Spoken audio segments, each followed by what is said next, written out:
1950களில் பொன்னுசாமி என்ற பக்தர் மீனாட்சி அம்மன் மீது அதிக பக்தி வைத்திருந்தார். ஒவ்வொரு வெள்ளிக்கிழமையும் கோயிலுக்கு வந்து அம்மனை வழிபாடு செய்துவிட்டு வீடு திரும்புவார். ஒரு நாள் அவர் கோயிலில் இருந்தபோது கோயிலின் முக்கியமான சிலைகளில் ஒன்றுக்கு தீ பிடித்தது. மக்கள் அனைவரும் அச்சமாக பார்த்து கொண்டிருக்க சிலை முழுவதுமாக தீயில் மூழ்கியது. ஆனால் ஒரு அதிசயம் நடந்தது. சிலைக்கு எவ்வித சேதமும் ஏற்படவில்லை.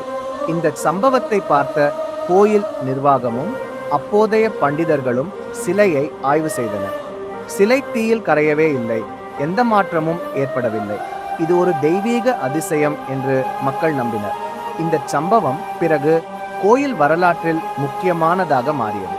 இதை மதுரை மீனாட்சியம்மன் கோயிலில் இன்று வரை உண்மை சம்பவமாக கூறுகிறார்கள். இந்த கதையின் போதனை இது கடவுளின் அருளை, அம்மனின் சக்தியை, பக்தர்களின் நம்பிக்கையை நிரூபிக்கும் சம்பவம் என கருதப்படுகிறது. மதுரை மீனாட்சியம்மன் கோயில் இன்றும் உலகிலேயே மிக பிரபலமான ஆலயங்களில் ஒன்றாக விளங்குகிறது.